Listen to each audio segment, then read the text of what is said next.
Uzklausīsim svēto rakstu lasījumu no apustuļu darbiem 9. nodaļas. Jopē bija kāda mācekle vārdā Tibeta, tulkojumā Stirne. Tā bija labdare un nabagu apdāvinātāja. Tanīs dienās viņa saslim un nomira. Un viņi to nomazgājuši, nolika augšistabā. Bet tā kā Lida ir tuvu pie Jopes, tad mācekļi, dzirdēdami, ka Pēters tur esot, sūtīja pie tā 2 vīrus ar lūgumu, lai tas nekavējoties atnāk pie viņiem. Pēters cēlās un gāja tiem līdzi. Kad viņš bija atnācis, viņu uzveda augšistabā, un viss atraitnes viņu apstājuši raudādams, rādīdams svārks un drēbes, ko Stirna pie tām būdama bija darinājusi. Pēters izraidīja visu ārā, metās ceļos un lūdza Dievu. Un pret mirišo pagriezies sacīja: Tibeta, celies augšā. Viņa atvēra acis, un Pēteri ieraudzījusi piecēlās sēdus. Viņš tai sniedza roku, un tā piecēlās, un atsaucis svētos un atraitnes. Viņu dzīvu veda tai priekšā. Tas kļūst zināms visā Jopē, un daudzi ticēja tam kungam. Viņš labu laiku palika Jopē pie kāda ādmiņa Sīmaņa. Āmen.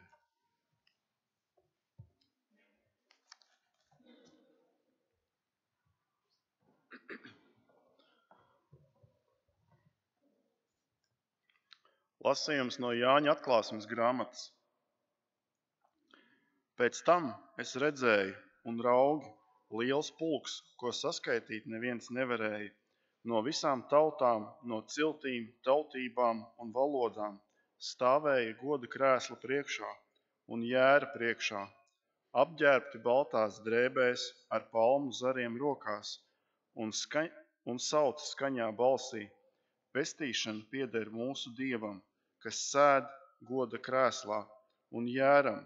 Visi eņģeļi stāvēja ap goda krēslu, ap vecajiem un dzīvajām būtnēm, un metās uz sava vaiga goda krēsla priekšā un lūdza Dievu sacīdami: Āmen, teikšana un slava un gudrība un pateicība, gods, vara un spēks mūsu Dievam mūžu mūžos.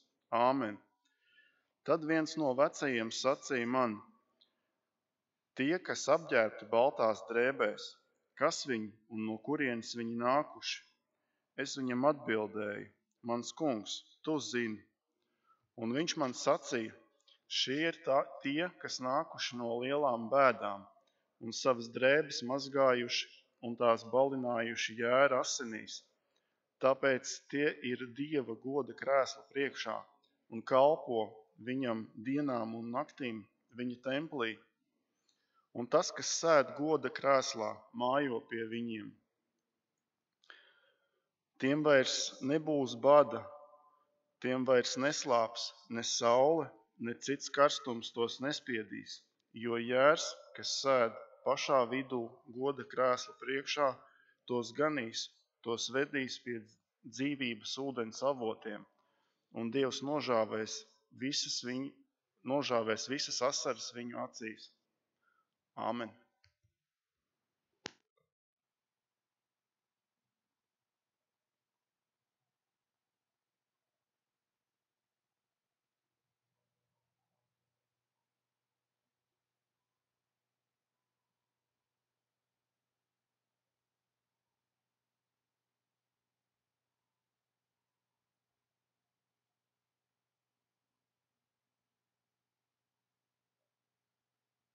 Žēlastība jums un miers no tā, kas bija, kas ir un kas nāk. Lasījums no mūsu Kunga Jēzus Kristus evaņģēlija uzrakstīja svētais Jānis 10. nodaļā. Tad Jeruzalemē notiek tempļa atjaunošanas svētki. Bija ziema. Jēzus pastaigājās templī Salomona kolonādē Jūdi viņu apstāja un jautāja, cik ilgi tu mūs turēsi neziņā? Ja tu esi Kristus, saki mums to atklāti. Jēzus viņiem atbildēja, es jums teicu, bet jūs neticat. Darbi, kurus es daru sava tēva vārdā, tie liecina par mani. Bet jūs neticat, jo jūs neesat no manām avīm. Manas avis klausās manā balsī, un es tās pazīstu, un viņas man seko. Es tam dodu mūžīgo dzīvību, viņas nemūžām neies bojā, un neviens tās neizraus no manās rokas. Mans tēvs, kas man tās devis, ir par visiem lielāks, un neviens tās nevar izraut no mana tēva rokas. Es un tēvs, mēs esam viens. Āmen. Nāc, Svētais Gars piepilda savu ticīgo sirdis un iededz tajā savas mīlestības uguni. Āmen.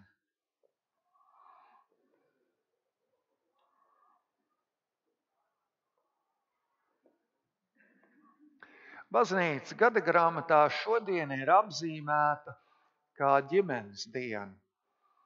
Tā ir sena latviešu tradīcija, ka 2.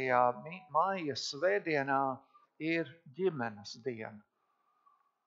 Citos kalendāros un citur pasaulē, arī šeit Latvijā, šī diena ir apzīmēta kā mātes diena. Un līdz ar to tiek apsveiktas visas māmiņas.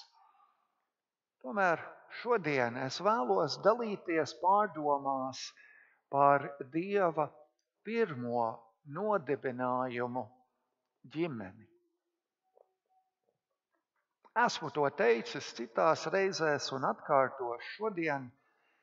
Pirms Dievs dibināja baznīcu, pirms viņš dibināja valdību, pirms viņš dibināja jebko cilvēku attiecībās, Dievs dibināja ģimeni. Dievs radīja Ādamu un Ievu un viņus svētīja laulības kārtā, tādējādi dibinādams ģimeni. Ģimene un ģimenes saites Dievam ir ļoti svarīgas. 4. bauslis, ko es jau vaicāju svētdienas skolas bērniem, kā jūs dzirdējat, ir tev būs godāt savu tēvu un māti. Un tas ir domāts, lai stiprinātu šīs ģimenes saites. Pirmie 3 baušļi nosaka, kādam vajadzētu būt mūsu attiecībām ar Dievu, bet pārējie 7 nosaka, kādam vajadzētu būt mūsu attiecībām ar līdzcilvēkiem. Un pats pirmais no šiem ir godāt tēvu un māti. Ģimene un ģimeniskas saites sākas ar tēvu un māti. Tēvs un māte atspoguļo kaut ko par Dieva autoritāti, mīlestību un gādību. Tāpēc baušu sadaļa tev būs mīlēt savu tuvāko kā sevi pašu, iesākās ar vecākiem. 6. bauslis tev nebūs laulību pārkāpt, arī ir domāts, lai stiprinātu un sargātu ģimeni. Pāvils vēstulē Efeziešiem rakstu vietā, kas tiek lasīta laulību ceremonijā, saka: tādēļ cilvēks atstās tēvu un māti un pieķersies savai sievai, un šie abi kļūs par vienu miesu. Šis noslēpums ir liels. Es to attiecinu uz Kristu un draudzi. Pāvils attiecina laulību uz ko lielāka nekā divi cilvēki, kuri apņēmušies mīlēt un cienīt viens otru līdz mūža galam. Viņš saka, ka laulība atspoguļo Kristus mīlestību uz savu draudzi.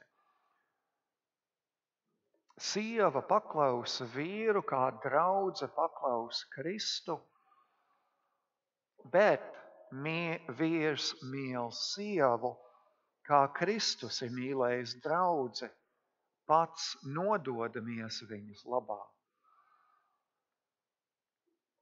Visās labās, veiksmīgās laulībās ir jābūt šiem divām lietām – cieņai un mīlestībai. Laulības pārkāpšana nerāda ne cieņu, ne mīlestību. Un bieži tāpēc, ka trūkst cieņa un mīlestība, rezultāts ir laulības pārkāpšana. Tādēļ sargiet savas laulības, cienot un mīlot viens otru. Bet laulību var pārkāpt arī pirms laulības. Vērojiet, kā ir rakstīts, ka vīrs atstās tēvu un māti un pieķersies savai sievai. Tur nav rakstīts, ka tie atstās savu pirmo ģimeni, skraidīs pa pasauli un pārgulēs ar tām, kas pagadās, un tikai tad dibinās savu ģimeni. To darot, laulība jau tiek pārkāpta, tā, kas vēl tikai būs. Un baušļi tev nebūs iekārot. Arī ir, lai sargātu ģimeni, lai nogrieztu laulības pārkāpšanu pašā saknē. Jā, ģimene Dievam ir svarīga. Un tas, kas ir svarīgs Dievam, vajadzētu būt svarīgam arī mums. Un ja ģimene ir svarīga Dievam un mums, tad var garantēt, ka Dieva ienaidniekiem būs mērķis to sagraut. Tā nav nejaušība, ka mūsdienās daudzas progresīvās idejas cenšas destabilizēt ģimeni. Ģimene ir tā vieta, kur mēs mācāmies mīlestību un iecietību. Ģimene ir tā vieta, kur mēs mācāmies dzīves pamatus un kristiešu aprindās mācāmies par Dievu un ticību. Es nesen lasīju, ka viens no komunistiskajiem pamatprincipiem, kā destabilizēt ģimeni, bija, lai valsts audzina bērnus, un tad cilvēki būs brīvi, lai realizētu savu potenciālu. Bērnu dārzi un skolas varbūt ir neatņemama sastāvdaļa mūsdienu bērnu audzināšanā, bet ieklausieties, ko es tikko teicu, bērnu audzināšana. Bērnu audzināšana ir vecāku atbildībā, nevis valsts. Iedomāsimies, ja mēs vestu skolas sistēmu līdz galējībai. Vecāki tikai rada bērnus, atdod to valstī, kur tie tiek audzināti pēc valsts ieskatiem. Ir daudz romānu rakstīt par distopiskām sabiedrībām. Šāda pareiza domāšana netika mācīts tikai PSRS, bet ar vien vairāk un vairāk Latvijā un sevišķi rietumos. Ja tas, un vēl, ja tas, ko mēs redzam sociālos mēdījos, liek kūpēt galvai, es uzdrošinātos teikt, ka tas viss ir sātaniski. Bet sūdzēšanās par to neko nemainīs. Vecākiem ir pienākums ne tikai gādāt par saviem bērniem, bet tos mīlēt, tos lolot, tos disciplinēt, tos audzināt. Sekojiet līdz bērnam, ko bērni mācās. Ir vērts par to parunāt, diskutēt. Nevis lasīt morāli, bet mācīt saviem bērniem kritiski domāt caur patiesības prizmu.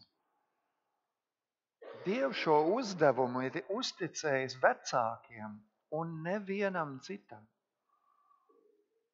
Vecvecāki un citi radi un draugi var nākt palīgā, un tas ir ļoti labi, ka tas notiek. Bet atbildība ir vecāku rokās. Mēs nevaram pasargāt savus bērnus no visām briesmām miesā vai prātā, bet mēs varam dot bruņas un ieročus, lai tie paši spēj atšķirt labu no ļauna.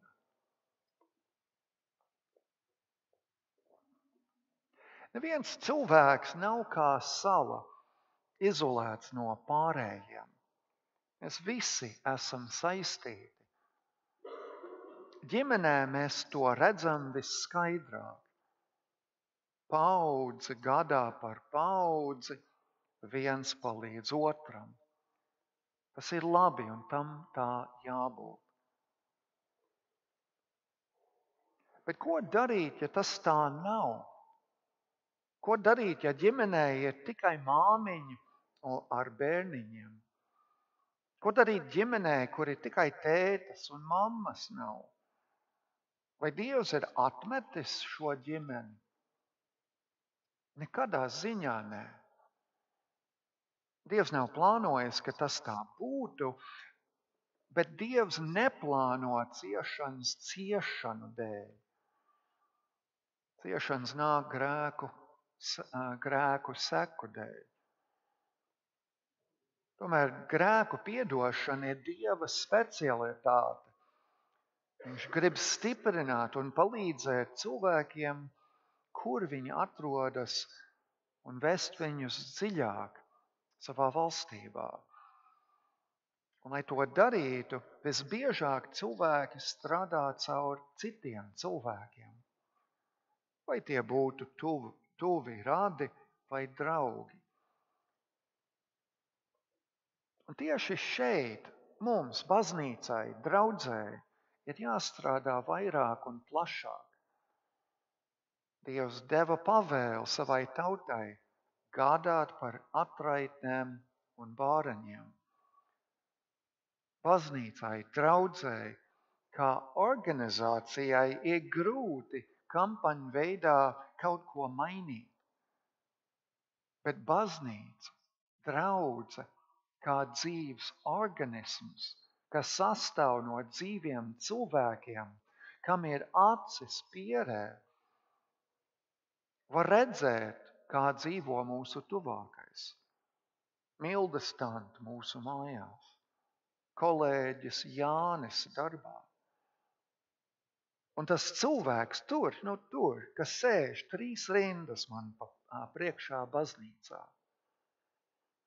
Un kad mēs esam ievērojuši, kāda ir viņa stāvoklis, mēs varam mēģināt palīdzēt. Tā ir mūsu kristiešu atbildību stiprināt ģimenes mūsu tuvumā. Kā veidot stipru ģimeni? Pirmais un primārais ir veidot attiecības ar Dievu. Ja mēs atvēlēsim Dievam pirmo vietu mūsu dzīvēs, tad vieglāk būs sakārtot pārējo. Dzīves prioritātēm vajadzētu iet šādā secībā. Dievs, ģimene, darbs. Mēs visi zinām, kas notiek ar ģimenes dzīvi, ja darbs vai profesija iet tai pa priekšu. Tas pats notiek, ja kaut kas cits iet Dievam pa priekšu. Dievs, ģimene, darbs. Es zinu, ka Anna Brigadera teica Dievs, daba, darbs, bet atceramies Dievs, ģimene, darbs. Šajā sakarā pirmais, ko var ieteikt ģimenēm, kas vēlas stiprināt savus savstarpējas saites, kā arī saites ar Dievu, ir regulāri lūgt kopā. Vecāki, lūdziet ar saviem bērniem pirms maltītes, pirms gulētiešanas, ja kāds ir slims un kādam iet grūti. Neuztraucieties par valodu, par vārdiem, jo lūgšanas spēks neatrodas vārdos, ko lūgsim.